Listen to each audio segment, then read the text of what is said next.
All right, I'm tired. So, Tired of watching Knicks. Just I'm so tired of watching the Knicks, but I can't stop watching. I don't know why. Like last season, especially the stretch where we acquired Derrick Rose and we decided to learn and find a way to play winning basketball for the first time in I guess a decade. And now we're here, higher expectations, uh, crappier I defense. mean, yeah, but weren't they at one point? I think midway through last season they were 500, and they had to work to get back to it. So it's not as Yes, if this is unfamiliar territory for them. Like a year ago, this time the expectation was just to try and finish within 10 games of 500. So tired I Ethan. think we need to slow our roll a little bit as Knicks fans and kind of I'm tired. just understand that we were very lucky with what happened last season. I I don't don't know. know. I listen. I expect to be a playoff team this year. I just don't know if it's reasonable to expect to be a top four seed anymore. I think the goal is to get into the playoffs without having to play in. And even that, the six seed seems just so far away right now. Imagine how So bad your just franchise is get there. where the NBA has a play-in and you still can't vie for a shot in the play-in spot. There's still, 35 plus games left to go this year. The season's barely half over. Let's just give it some time. All right. I'm giving it time. Remember the kind of role that they went on again, just a week ago at this time, they had won 7 of 10, and we were talking about, oh man, the Knicks are back. So anything can happen. It can flip on a dime. But with that, this is episode of the Knicks Trash Boat podcast. Uh, Back after another long hiatus. I'm Ethan Finkelstein at I am Finkelstein on Twitter. This is Nick Graves, obviously, Nick's Tape 15 on Twitter, and it's good to be back. I'm thinking that maybe this will be the last of the hiatuses for a while. Yeah, I think we have a good plan right now, figured out. Just the same thing as we've been doing before, communication, sharing the topics, and, just really committing to it. I will thank COVID 2020 for actually allowing us to start this, getting this going, and get many conversations you and I have had of just bringing it back, get an episode or two done, and then going on the hiatus again. I think it's going to change, and for our listeners, one of the biggest changes is your boy works in Brooklyn now, so I'm closer to my co-host. So definitely expect some, one single frame podcast features. We're gonna definitely, get that going. But those that have supported us, thank you, thank you. We got a lot of restructuring that we've talked about doing, but we can save all that work for a blooper reel. We're gonna roll right into it. And speaking of red, saw a lot of red in the college football season, and not in the sense of uniforms, but just frustration. We almost ended up with an all red college football playoff We if if if hell hadn't frozen over, we would have had four red teams in the playoff. But you know what? It's fine. I think that college football, and this pains me to say as a Buckeye, but and I'm sure it pains you to realize as a Buckeye too. But college football is healthier and better when Michigan Ohio State is actually a rivalry and yes, not a one-sided beatdown. yes, That said, God willing, 62 to nothing next year in favor of the Buckeyes in Columbus. Because those cowards didn't want none in 2020. So let's go ahead no. and make them regret ever doing what they did this past season. I just know the fireworks better be overloaded. I want blood.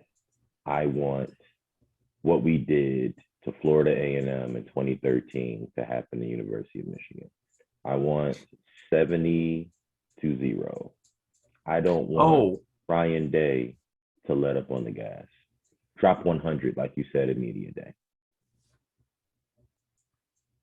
Yeah. No, I would love that. I would like a nice, 60, 70, 80 point margin victory. Just a reminder of like, all right, cool, you can get one every decade or so, but just Yeah. remember who actually controls this thing. And again, to But your, no, on a I want grander to bring this scale. up. I want to bring this up Mhm, just briefly before we roll into it. I understand that Michigan leads the overall series. Um, mhm. you know, but me and you did our digging, and Ohio State leads the series since the formation of the Western Conference slash what we know as the Big Ten. Mhm. So Michigan playing those wannabe high schools and all that other stuff and all those national championships don't matter. I mean, you could also say Come at me, bro. poll era champion. You could also go with how about poll era championships? Poll era championships. Michigan's got one. Ohio State has seven. So yeah, actually, if you want to get technical, I believe all eight of OSU's have come in the poll era, which is 1936 to present. And Michigan has had, I think, two actually that have been post that year. So So when we really think about it, who's been the breadwinner of the Big Ten Conference? Is it the team with the most wins in college football history, or is it the team with more Rose Bowl appearances, more Rose Bowl wins, more Heisman winners, more national championships when people have actually been watching? and You cared. know, along those lines, and also no down periods, basically over the last like 7 or 8 decades. Tattoo gate doesn't count. Tattoo Gate doesn't count. Tressel did nothing wrong. Come at us. Uh, anyway, no, just on a grander scheme of college football, the season has passed us. We have a new national champion, and for the life of all of us, it's not Bama. I don't get me wrong. I'm not happy like most non-SEC people about an all SEC college football championship game. That said, could have been worse. I'm very happy to see Kirby Smart also become the first major college football coach at the FBS level to actually win a national championship with his alma mater. That's a nice story. Uh, Yes, I who agree with that. can and who can bat an eye at Stetson Bennett, man? That has got to be one of the feel good stories of all of college football. A walk on, a walk on, and I love his swagger just throughout the season. And it's been a good 4 or 5 years for Georgia. I'll say that, right? Like we're talking about revamping the recruiting first and foremost. Secondly and most importantly, diversifying what you like to do on offense. Yeah, there's still going to be your traditional power eye. We're going to have 2 to 3 really good running backs, junior, sophomore, freshman, in that order in the backfield, and they're all going to have different running styles. They're all going to have, the playbook options that they have, but more importantly, they're all going to have an impact. But Georgia actually, I have to give a shout out to the Atlanta Braves. They broke the curse for Georgia not choking, the state of Georgia and sports not choking. Oh, Maybe they're even having the a Atlanta Hawks for moment their right now. playoff run last year, and No, we're now not going to talk about that. no, we're No, we're not. We're not going to not. talk We're about not. that. I'm sorry. I'm crying right now. You guys can't see it, but I No, learned the how to 2021 playoffs were canceled. remember. I know how to retract my tears and cry inside. Um, but the Georgia Bulldogs, and we talked about this before, and this is when you felt that Georgia actually made that shift as a program. Kirby Smart telling his team, no Gatorade baths if we win this college football semifinal game against Michigan. We are going to, do the post game ceremony if we win, hoist up the trophy. You get your cap, you get your shirt, shout out mom, dad, parent, guardian, best friend, whatever have you. We're going to shower in the locker room and we're going back to the hotel. We're going to get some food. We're going to go to sleep. And that's it. Does it sound cliche to think that maybe they almost I hate this cliche of you had to get it out of your system, but do you almost think that the loss in the SEC championship game to Alabama was exactly what they needed? It was the kind of humbling that was just like, okay, we've been rolling through the season, but we're mortal, And the fact is that we got to realize that this is still Bama we're dealing with. And we get a preview right now. We get a free preview because ultimately we're going to the playoff regardless of this game. But I think that to a certain extent that cliche holds true here, where they kind of needed to get their asses kicked to kind of like see what they were up against and kind of get that kickstart to be like, all right, we are maybe not as good moving forward as we thought we were, and we need to really pick it up even further. Just because Bryce Young torched them that first meeting, and maybe that brought out another level in them, and they played with that in the Michigan game. Because I talked to a bunch of people before that semifinal game, and there were a lot of people that thought Michigan was going to win that game handedly, actually, because they thought Georgia got quote unquote exposed by Bama in the SEC title game, and I'll admit that I thought that was going to be a closer game. I really did. So I'd love to hear your thoughts on this, because I almost look back at that SEC championship game as kind of like a day of reckoning for Georgia to kind of like kick it into another gear. So I want to give you props for the awareness, first and foremost, like reckoning. I do feel like it was a day of reckoning, but not in the sense of like complete Armageddon, right? I think the SEC championship game was more of the same. Remember, Georgia and Alabama have met in the SEC championship game over the last 10, 12 years, multiple times, right? And it's been, Georgia had one with Aaron Murray, and Alabama has a late comeback to win that game. Then you talk about the year they met up the first time in the college football playoff final, where they met in the SEC championship game and Alabama broke Georgia's heart. I thought that season they didn't meet in the SEC championship. I thought that was the season that Alabama lost to Auburn, and then Auburn went to the SEC championship game, lost to Georgia. Georgia, you're right. I'm sorry. No, you're fine. I was trying to like remember that. I actually, the reason why I brought that up is I thought we only saw them play for the SEC championship game once or twice over the last decade. The Aaron Murray game I remember.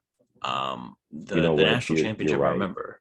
Yeah, you're right. And Aaron Murray was, I would say at that time, he's definitely 2 times better of a quarterback than Stetson Bennett was. But it's the swagger. Like you appreciated what Mark Richt brought to, Georgia, but it wasn't enough, right? Like 10-2 was everything for them. Like if Georgia goes 10-2, like there were 3 things in life that were guaranteed at that time: death, taxes, and Georgia going 10-2. But I wanna finish to the question that you asked. I think with Georgia, the issue going into that SEC championship game was that they had a little bit of a softer schedule than Bama did. And I criticize the SEC all the time for scheduling their 9th and 10th game of the season against some FCS teams. I don't like it. I really don't. I understand what the payout is for the smaller schools. I get it, but that late in the season, come on. Let's be honest here.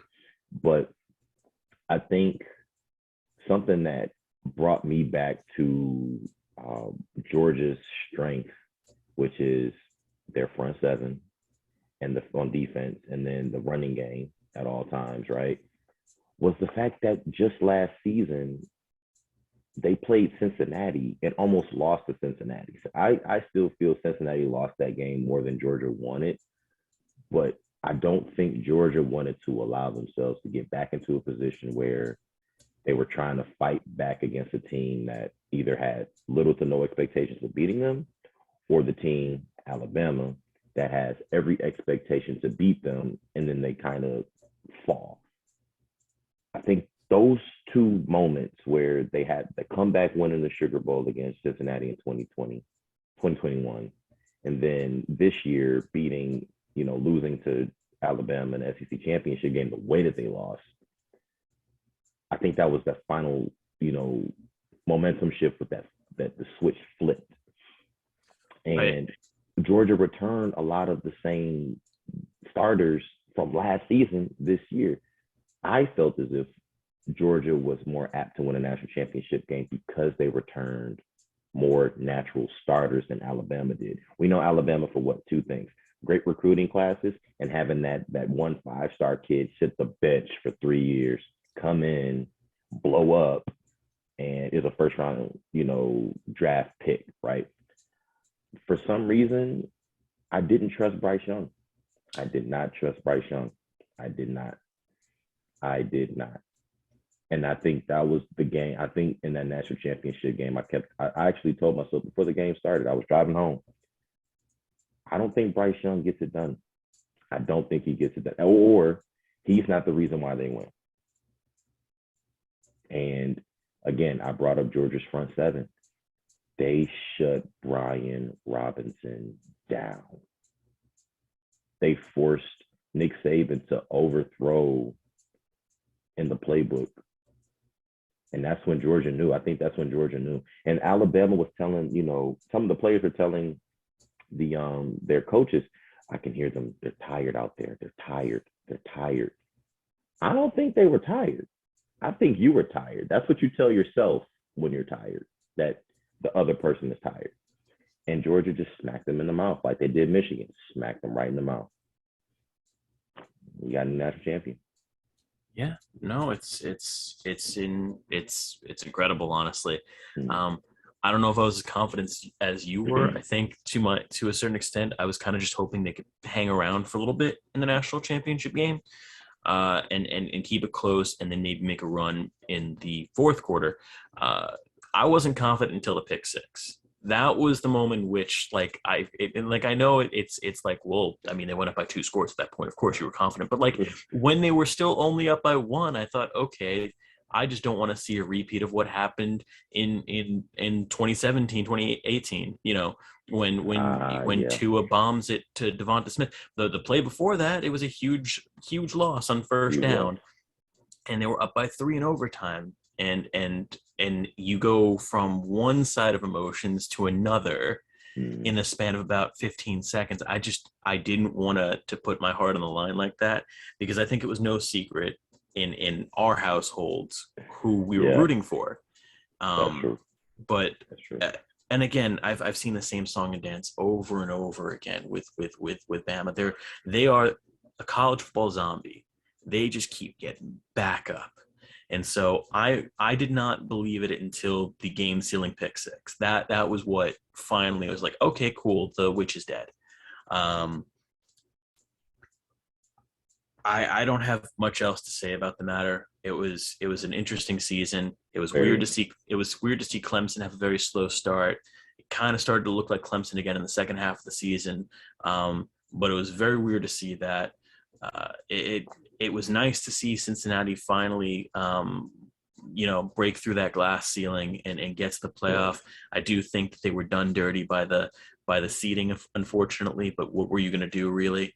But I'm hoping that that's kind of the thing that either gets the ball moving on college football playoff expansion, or at the very least, more consideration for the little guy in terms of G5 teams actually having a reasonable chance at making it. Because despite what that game, that the final score of that game against Alabama, they didn't exactly roll over them like everybody expected.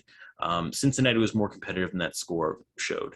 And I think it really does give hope maybe that there's going to be consideration, to either more consideration for G5 schools or an expansion to hopefully 8 teams for the playoff. But we'll see. The fact is that we've been having this hope for a while, and it keeps being something we're like, we'll think about it, and the committee keeps dismissing it. So anyway, don't want to. With that, just to conclude the point, Cincinnati, knowing that they're actually going to be moving to the Big 12 now, and they're going to, definitely avoid being the Group of 5 team that has a great team but little to no consideration. Same thing with UCF.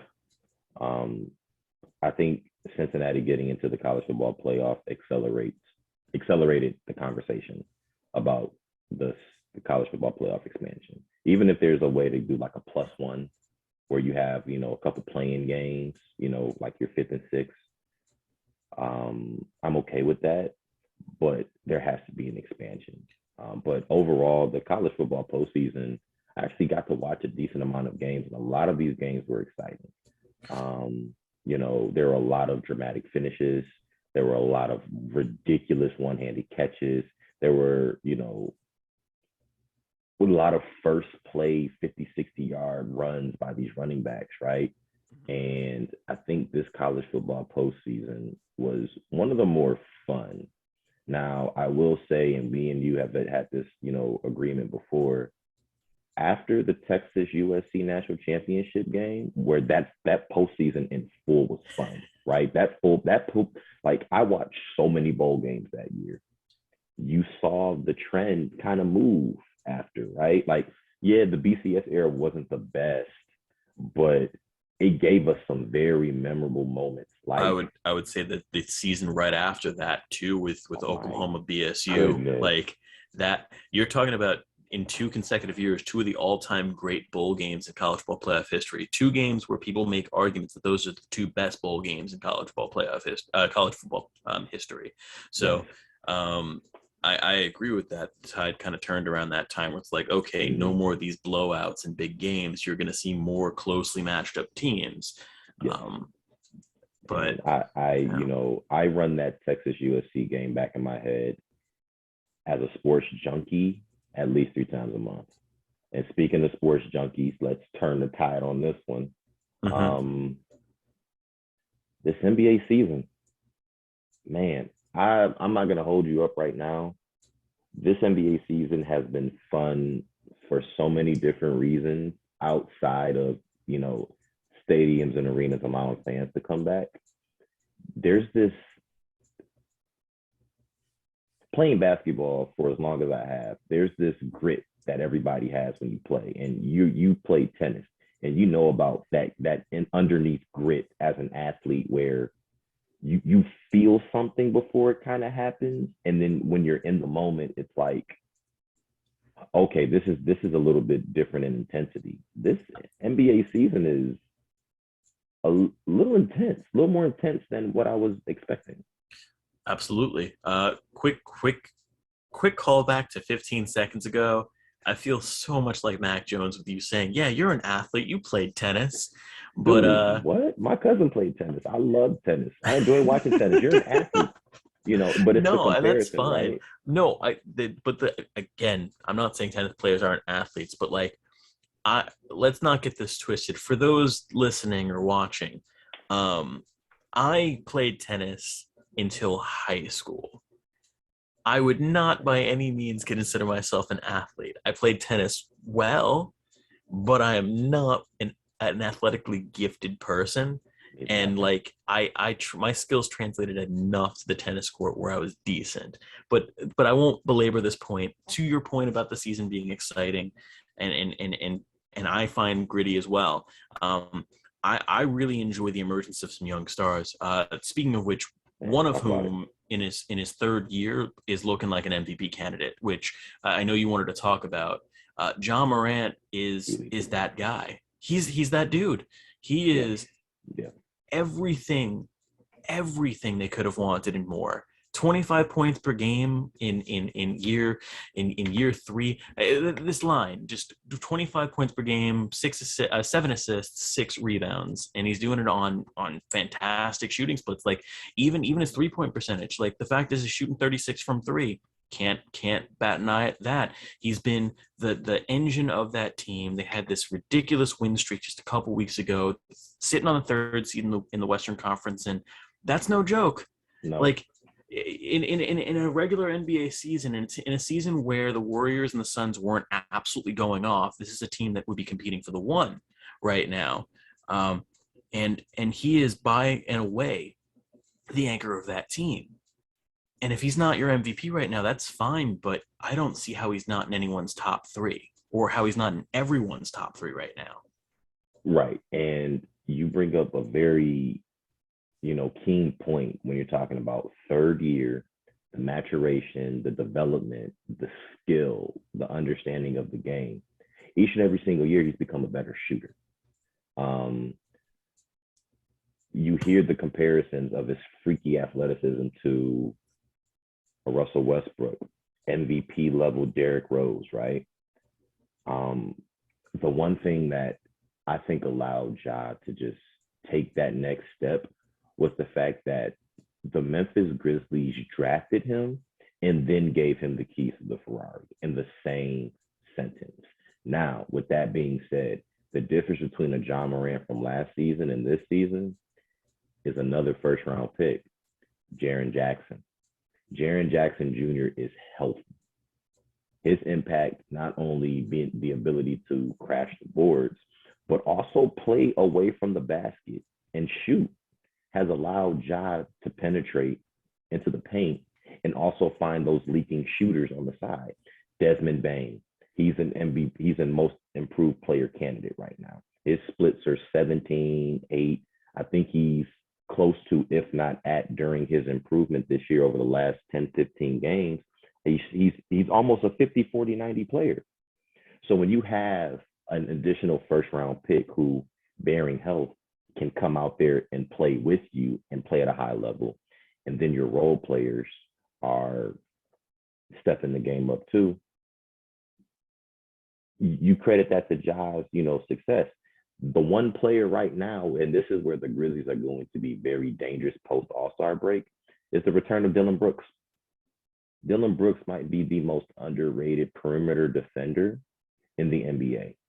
He's got basketball experience. Like, he was on that Oregon team a few years ago that got to the Final Four with his grit. He's a baller. He's the guy that's not going to back down from the opposing team's best player on defense, which, safe to say, allows Ja to play the game that he can play. Now, with that being said, the only thing that concerns me about Ja is he's still jumping high and wild. I need him to stop trying to dunk on everybody. You can do it now, but when you start to get 25, 26, and you're on that second contract, the max contract, we got to find ways to preserve those legs, brother. And then number two, and most importantly, is the belief. It's just a simple belief. Everybody on that team believes in Ja, and Ja believes in the team. Post All-Star break, Grizzlies are going to be scary. The Grizzlies are going to be scary. Absolutely. No, and I think it's the construction of that team where it's not, you look at it and you think to yourself, my God, Ja is the engine, but there's a supporting cast there, like you said. Jaren Jackson Jr. coming back, contributing 2.2 blocks a game, by the way, and playing insane defense, especially clogging up the post and not allowing teams to bully Memphis like they had in previous years. Yeah. Having Dillon Brooks, who can create turnovers himself, he's averaging over a steal a game as far as I know. Both of them contributing in the scoring, 17 for Jaren Jackson, 18 a game for Dillon Brooks. But just the way, like you said, that there's an overall belief in that team, yes, that they can win, that they can compete, and that no game or matchup is too big for them, and the moment itself is not too big for them. No. And you can see that in the way they're carrying themselves. That is a team that is very reminiscent of the way the Suns made that leap last year, and that the energy on that team took a step forward, and it went from, oh, there's all the potential in the world, to we're the world beaters now, and we're the ones running the show. And I can't say that I've seen a time in the last decade or so where there's so many good young teams that have started to really realize just how good. The Bulls in the Eastern Conference went from being potential to being world beaters, and all it took essentially was the acquisition of one DeMar DeRozan playing in the right environment to get everybody else around him to step up. I mean, you had Zach LaVine already as a scoring machine. Let's and Lonzo Ball as well. Ball. No, I won't. Lonzo Ball, to his credit, has become a very, very serviceable NBA player. He went from being a below average player, a liability on offense, to being a serviceable offensive player and still being a great defensive piece. A guy who can facilitate on offense and transitions and rebound with the best of them for a guy his size. I have no doubt that is part of the reason why that they have soared to the number one seed in the Eastern Conference. Yeah, it's always that back and forth with the it's just game. Yeah, but it's just, you can put them in that short list of teams that's starting to grow, where it's going from potential to jumping forward. I mean, another team in the Eastern Conference. What can you say about the emergence of the Cavs being a competitive squad? Evan Mobley. Evan Mobley. Absolutely, Evan Mobley, Evan Mobley. Oh my goodness. I mean, there's other players on the team too. Like the fact is that like, are we forgetting that Colin Sexton happens to be one of the most consistent shooters in the Eastern Conference? That was my concern with him being in high school, that he was a very high volume shooter. And Mm-hmm. it's different when you get to that next level where you work on what's inconsistent. You break down exactly what you need. Lonzo Ball, the resurgence of him, right? Like he's averaging, I don't know the stats off the top of my head, but they're pseudo Jason Kidd numbers. He's not scoring the most.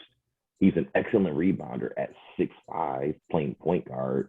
So he has that, as Isaiah Thomas would call it, Zeke, as he would call it, the fifth passing lane, which is I'm taller than most point guards in the league. I can throw it right over your head.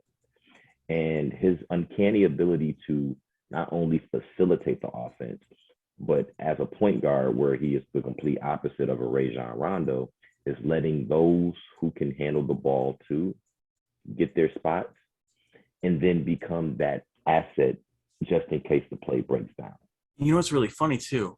I mentioned Colin Sexton. The fact is, they're playing so well. I almost forgot Colin Sexton's not He's even hurt. playing right now. Yeah, He's he's hurt. gone for the season. Yeah. But the thing is that because of how well Darius Garland has stepped in, you almost think, oh, right, I forgot that Colin Sexton's not there.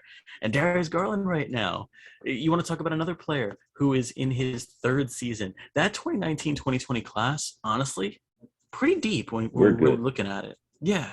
We're good. Like I had this conversation with one of my boys from back home in Detroit, and we had a discussion about who's the NBA Rookie of the Year, and he feels he's a Pistons fan for sure, so he's rooting for Cade Cunningham. I made a case for Evan Mobley, but it's not a clear cut. Like I said this, and this is my bold statement. I don't make bold statements, at least in the NBA. I will for any other sport. But in the NBA, I don't think that Evan Mobley making the playoffs with the Cavs still bumps him up as a clear Rookie of the Year favorite if Cade Cunningham doesn't make the playoffs. And the Pistons, I don't think they have a shot to make the playoffs. They're getting better. I see where they're getting better. But Cade is, I projected Cade's rookie season stats to be 16, 6, and 6. He's almost there. Mm-hmm. He's almost there. And this NBA rookie class specifically, like Scotty Barnes, my goodness, he may be the best rebounder in this class.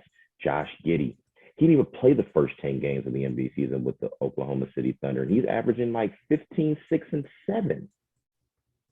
He is, the second player in the last 25 years to have a triple-double with no points? Or a double-double with no points? I forgot what it was. But this class of NBA rookies, they can ball. And we had this conversation off the record, but there are no ballers in the NBA anymore. Like, who can just get you a bucket? Who can just flat out get you a bucket? Forget the play design, forget the pin down, forget, we need to draw. No, who can get you a bucket? Cade can get you a bucket. Scotty Barnes can get you a bucket. Josh Giddey can give you a bucket. The rookie down in New Orleans Pelicans, Herbert Jones, who's been taking full advantage of Zion's absence, is probably sitting somewhere fourth or fifth. Everybody's like, who the heck is Herbert Jones? Exactly. Look at the Knicks. I love the Knicks to death. Quentin Grimes is a bucket. He is a baller. Deuce McBride, scrappy, can get a bucket.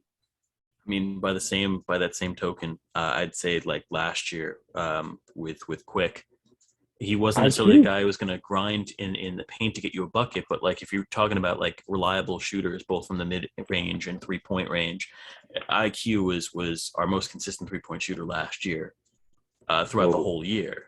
So that rookie class, which is funny you bring that up, the only person that made more 3-pointers in a season was Sadiq Bey, who plays for who? The Detroit Pistons. So we're talking about the last two rookie classes. We got some buckets. I'm okay. I feel safe with where the NBA is going with the youth. I really do. By the way, I find it funny that you mentioned that I don't think making the playoffs elevates one player over another in the Rookie of the Year race. And it's funny that you say that because I think one of the most high-profile Rookie of the Year races of all time was that '03 class with Carmelo versus LeBron. And if you look at their stats, very close. You can make the argument for either or based off of numbers. And I think people forget that Carmelo actually, I believe, outscored LeBron in their rookie campaigns. Yes. Yes. And Denver made the playoffs while Cleveland did not. I ultimately think it was that latter point that actually gave Carmelo the Rookie of the Year nod over. I think it was what's it called? I think it was that came into consideration when it came to Rookie of the Year a little bit more than it probably should. But at the same And time, you know, I don't actually think because if you're judging a rookie's performance based off of the performance of the team overall, I think you're missing the point because no team goes from picking, or very rarely do teams go from picking in the lottery to being a team that's a force in one season. exactly. So I think that whole making the playoffs thing should not come into play when it comes to it. It shouldn't. And the fact is that neither of them would end up winning Rookie of the Year anyway. But it's just funny to me because that was kind of a deciding factor for a lot of people. Was how are their teams gonna finish? And you still see it kind of today for awards voting, but more so for most valuable player than anything else. Yeah, MVP for sure.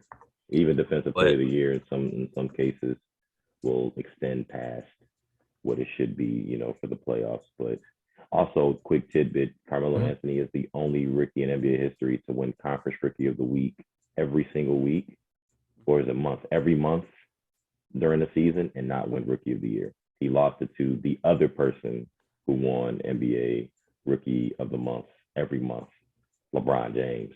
May I retract my statement, by the way, because I was wrong, and I've been wrong a couple times in this. This is to show that at least on mine, I'm a little rusty. But if I can issue a quick correction, Nick, I was wrong, and I do want to hold myself accountable because one of the things I do pride myself and us on just in general with this podcast is that we're not afraid to admit when we're wrong, and if I can catch something mid podcast, I will.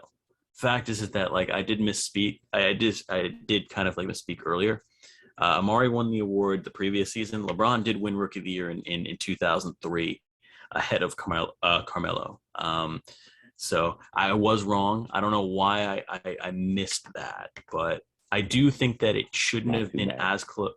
I don't think it should have been as close as it was. Ultimately, I do think LeBron overall was a better player, even in their rookie years, than Carmelo. But at the same time, Carmelo finishing in the playoffs did definitely heavily weigh into that race. Yeah, that was the point I was just making. And both teams, what people don't realize, the season before they drafted those players respectively, both went 17-65. So it wasn't like both teams were, positioned to win anyway. I do think what factored into LeBron winning over Melo was that the Nuggets were a lot more aggressive in that offseason and acquiring additional talent to get them to the playoffs. With that being said, that was a phenomenal class. That was a phenomenal race because, again, you could take Melo and LeBron out of that class. You still have D-Wade, and you still have Chris Bosh. Like, those two could have been 1 and 2. And you see what's transpired with their careers, right? Well, it's funny, too, because Kirk Heinrich actually finished ahead of Bosh that year, too, in voting. He did. And that was one of the weird, quirky bits that I knew about that. Like, Kirk Heinrich, he doesn't get enough praise. I'm going to give Kirk Heinrich his flowers. Kirk Heinrich, for the better part of his career, by a lot of point guards in the NBA, raves about how smartly aggressive he was on defense. Also want to point out the simple fact that where he went to school, Kansas, he also played with another player that NBA players rave about, Nick Collison, when he was at Kansas. Russell Westbrook said that Nick Collison maybe was one of his best friends when he joined the Thunder. Just a guy who understood his position, played the position very well. Wasn't a guy that was going to fill the stat sheet up, but you knew he was reliable in any moment of the game. Those are guys that we're starting to see right now rebud, so to speak, in these last couple NBA draft classes. That's really funny, too, is that Kirk Heinrich actually would have fit in very well with this era of basketball, considering that he's a small guard who could shoot the three. Yes. Yeah. And Rajon Rondo had mentioned, Kirk Heinrich is a guy that you cannot what did he say? He said he's a guy that when you see on the schedule, you have to get your sleep the night before. I love when NBA players go on podcasts now and talk about those kind of players, the players that you don't expect. They're not the superstars. They don't make the most money on the team, but they have the respect and they get the playing time. Like, okay, when you see Kirk Heinrich 4 times a year, okay, yeah, I got to get my sleep tonight. Like, there's no going out, there's no partying, there's no late night Skyping, phone call, FaceTime, whatever. There's none of that. I'm going to sleep. Well, do you want to know another guy who's about the same size as Kirk Heinrich was, who was actually coming out of school held in somewhat decent regard? 6th overall pick in 2016, Buddy Hield. That's a guy who, while he hasn't necessarily ever lit the world on fire, he has a 20-point per game season under his belt. Guy consistently averages 15, 16 a game, and he shoots well from beyond the arc. He's a guy you have to keep account for, even if he's not a team's number 1 or number 2 option. Fact is that he's been a rock for Sacramento. So, the guy that the Lakers missed the ball on with this whole Russell Westbrook issue. They also had an option to have Kyle Lowry and DeMar DeRozan on the roster as well, both opting to take pay cuts. So we're not gonna spend too much time on the Lakers. They're not good. I'm not gonna call them old, but what I will say is that there is an imbalance between youth and vets on that team. And I can't pin all of this on LeBron. We need to look at that front office. That front office right now in LA, they are making hasty decisions. They are reacting as opposed to responding. Look at the patience they gave with Kobe Bryant when, after Shaq left. They rebuilt that team every single year. Which is why I think it would be really interesting almost if you tried to do what the Suns did, which was just doing that rebuild with a bunch of young talent, bringing in the veteran after you had acquired all of the talent instead. It almost seems like the Lakers are going in reverse with that, the exact opposite in terms of roster construction. I can't help but feel like if you took Chris Paul off that team and put LeBron James in his shoes, the Suns would be just as successful, if not maybe even a little bit better. Because as good as Chris Paul has been, LeBron essentially can be that point. He has been that point forward for most of his career. And look at what he's done this season with a roster that essentially is barely getting there every game night. I just can't help but feel like right now the Lakers, unfortunately, are wasting LeBron's best season since his last year in Miami / first year in Cleveland. This has been the best LeBron James I've seen in at least 6 seasons. Yeah, but the impact isn't there fully. And a lot of it has to do with Father Time. You can definitely see where LeBron is a little sluggish getting back on defense. There are moments where, not moments, but there are consistent, possessions. I would say if you have 100 possessions a game, I see 11 to 13 possessions where, LeBron just can't get there on a defensive rotation.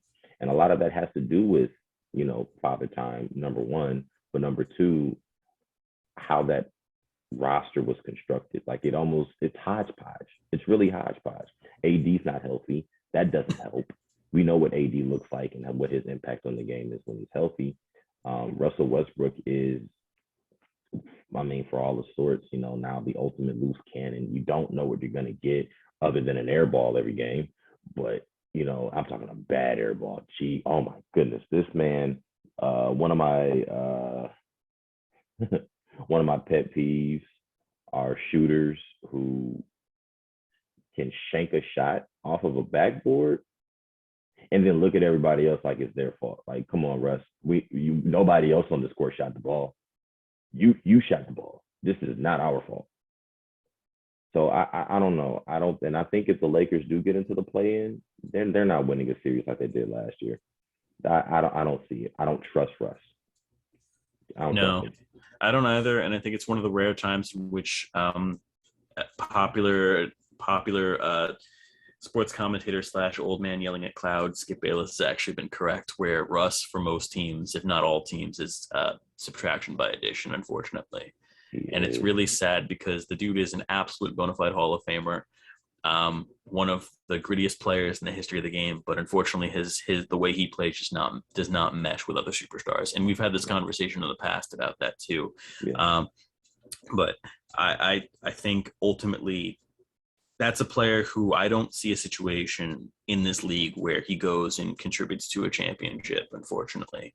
And No. that's really unfortunately saying everything you need to know about a player with that caliber talent, just how they mesh with the team despite the personal numbers. Mm. And it's so unique because I've never encountered a guy who is so clear in a way like a Hall of Fame caliber talent who actually makes teams worse, no matter what the situation is. And that I used to be a person that was not that negative about it. If you had asked me 3 years ago, can Russ be one of the focal points of a championship team? I would have said absolutely. I don't believe that there isn't a situation that would be ideal for him to win, and I'm starting to really think the exact opposite, where Mm-hmm.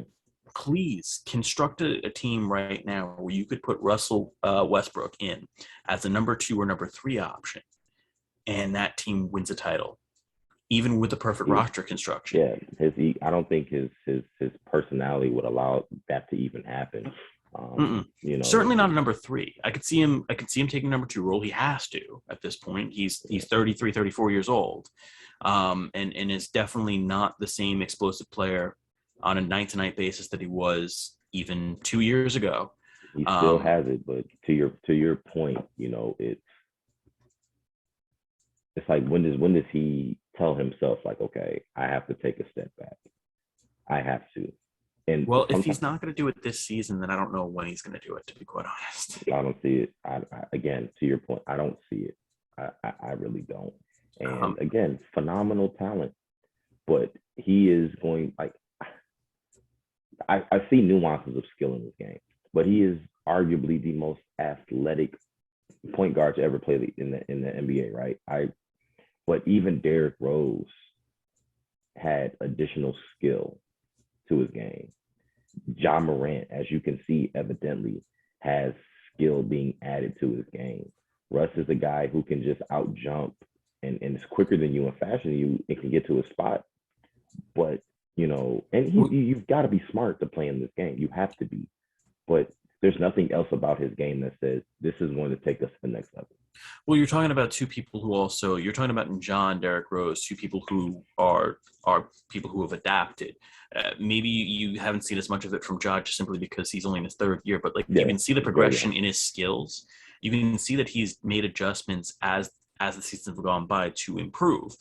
Derrick Rose has what's the word, has adapted based off the way his career has played out. Coming into the league, fresh in the league, the guy who won the MVP was a slasher, was a guy who'd cut to the basket, rely on doing that primarily.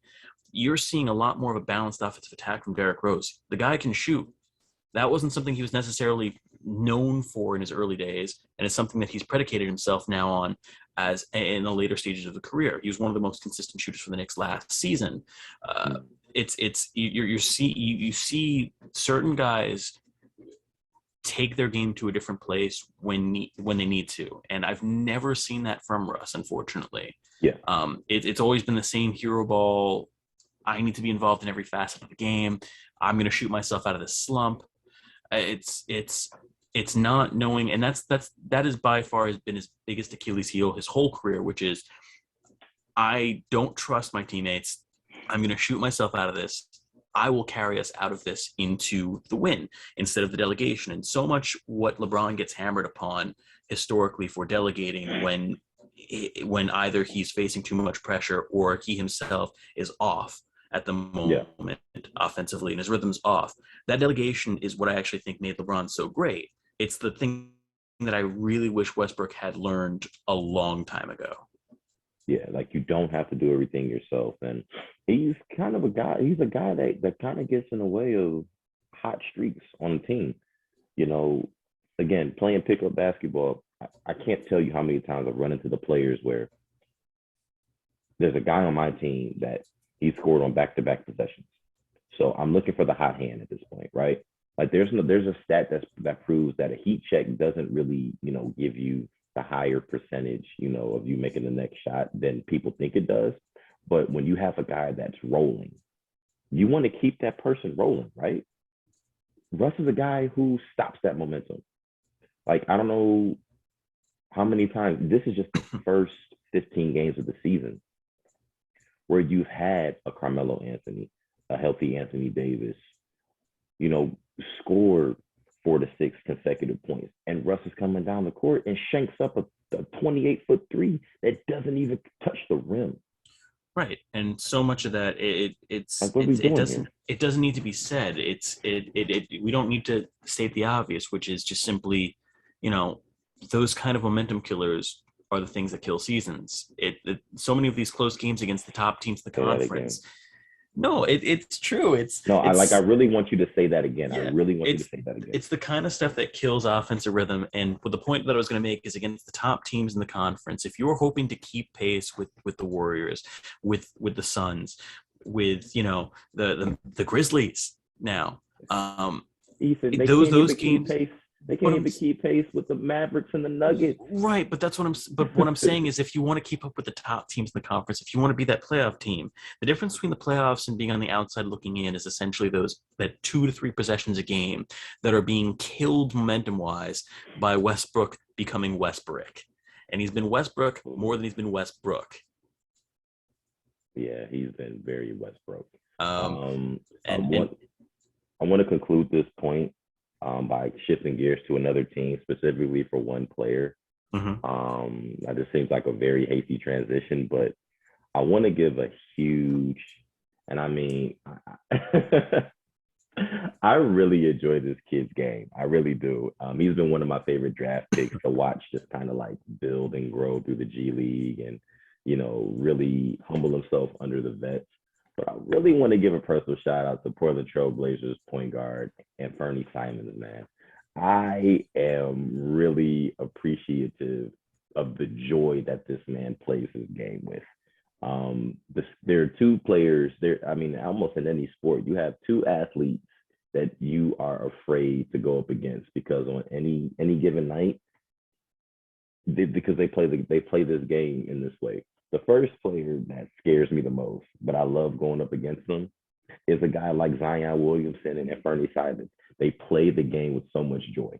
There is never a such thing as a bad game for them or, a bad moment because they know how to shake it off. They really do.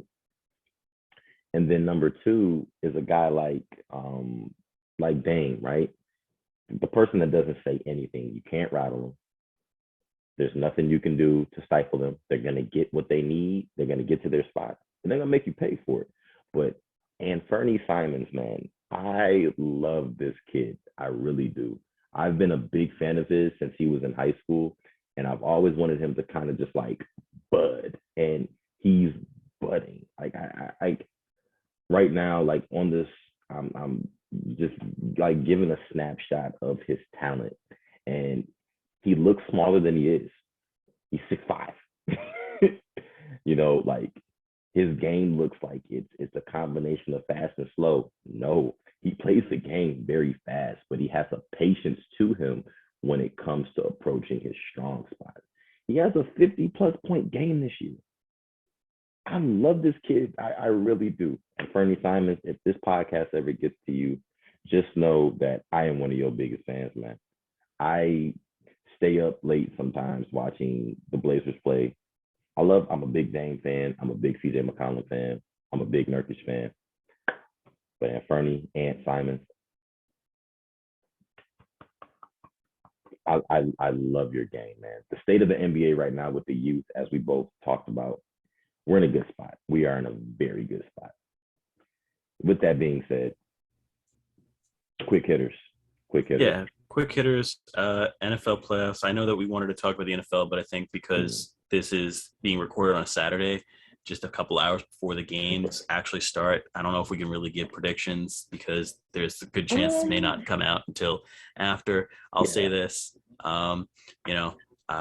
quick hitters. I guess if we want to get into it real quick, Brady being older than every other NFC head coach remaining in the playoffs, opposing head coach, is hilarious. I truly believe that I think that man's getting to another Super Bowl, but that's beside the point. Oof. We'll see. I think the winner of this game goes to the Super Bowl. I don't believe that Rodgers is going to do it this year because I think last year was actually a better shot of it than this year. I think he played better last year, and that's saying something because he's an MVP this year. My God, Josh Allen Josh Allen versus Patrick Mahomes yet again. So it's part 3. This is part 2 in the playoffs, Part 2 in the playoffs. Okay. But everyone who is comparing this to the being the new Manning Brady, one, stop it. And two, inject more of it into my veins simultaneously because I'm enjoying this. I hate the comparison, but I love it, but I hate it. Yes. As someone who was tortured by that for many years and had Brady live rent free in my mind as a Peyton Manning stan, I hate this. It's that meme. It's like, thank you so much. I hate it. that is what that conversation has become. And then if I can touch on the last thing, Titans versus Bengals, my God, I can't pick. I legitimately don't know because on one hand, the Titans are a more complete team, but Joe Burrow is also playing football out of his freaking mind right now. And I don't know. Cool. I don't know if anybody's going to stop that wild card, at least this round. So we'll see.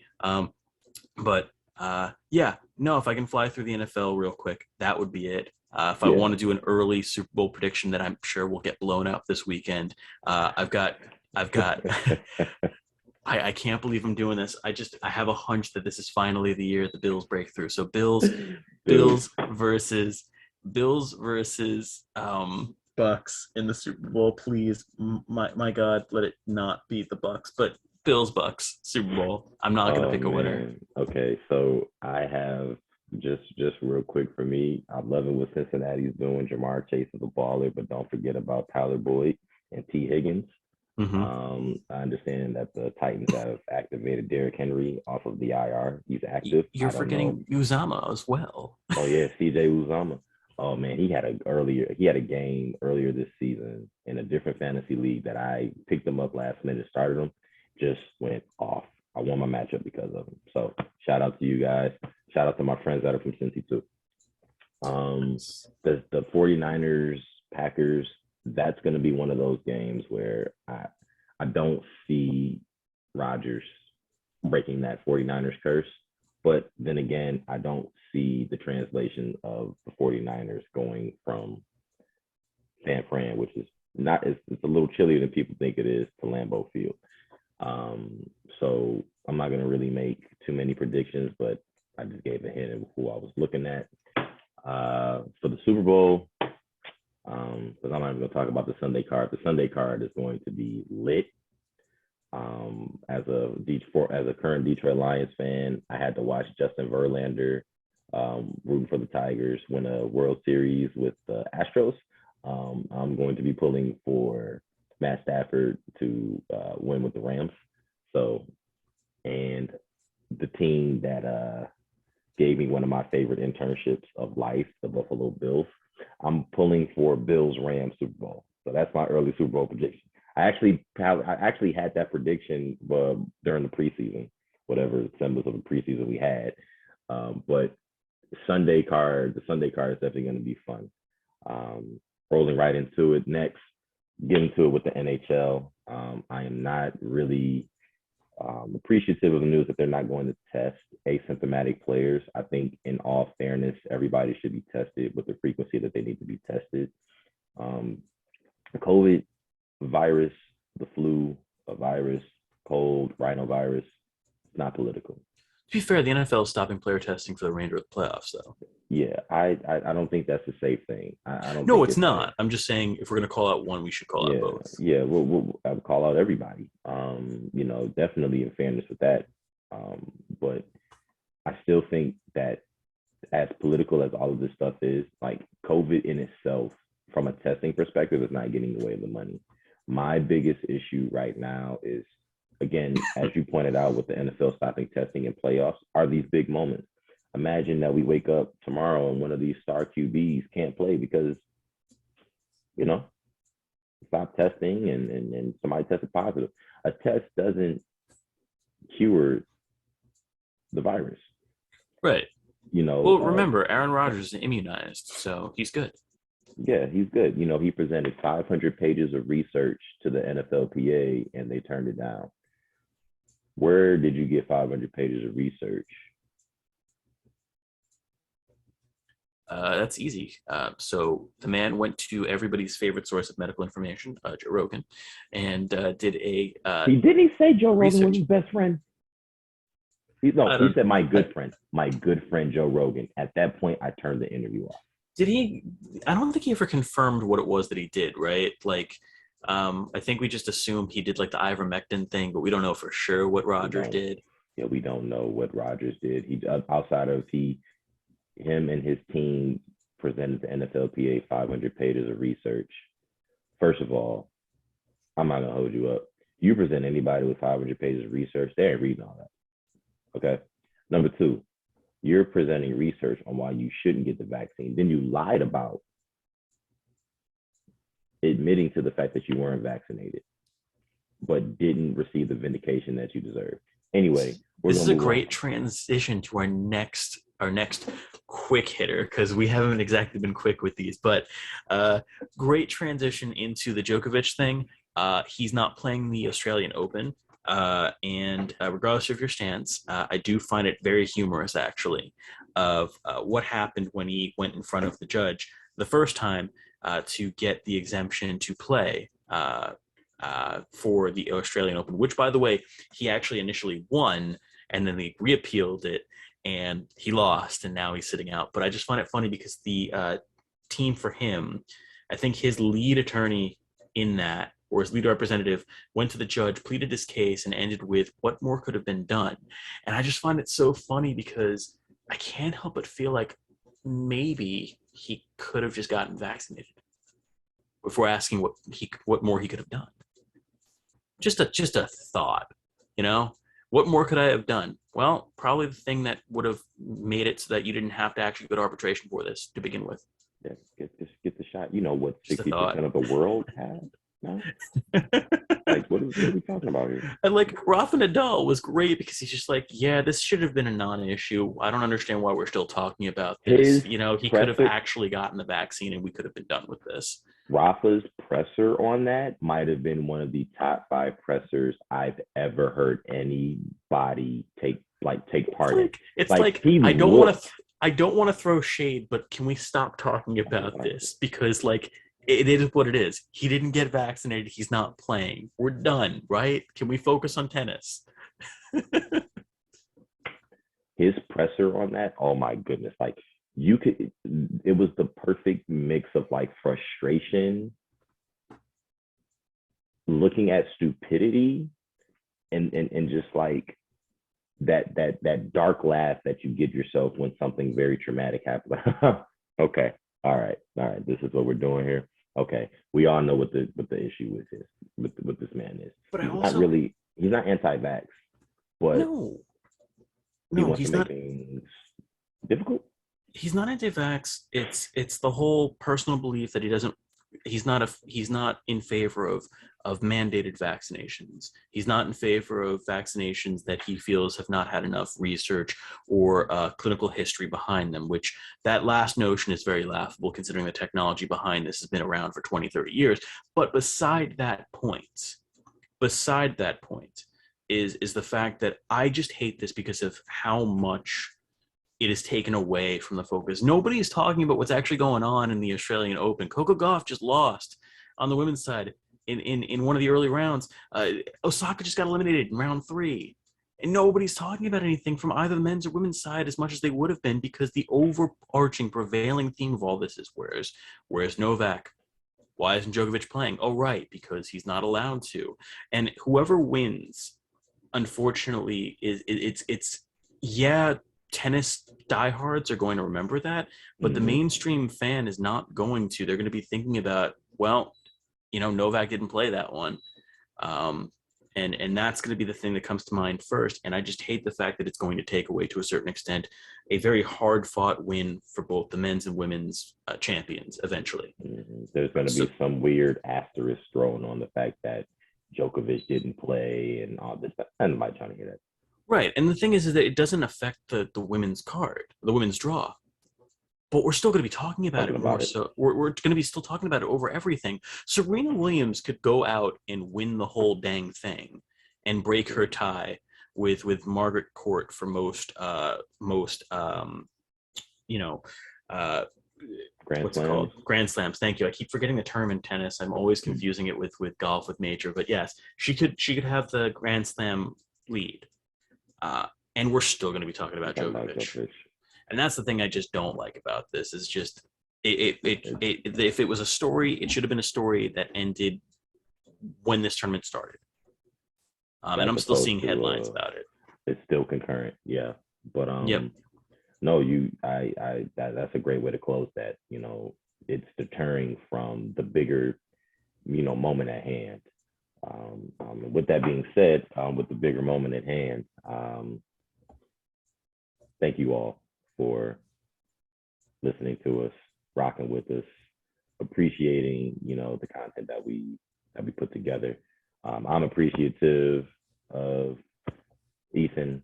Again, looking at the calendar right now, we've been friends for the better part of almost 10 years.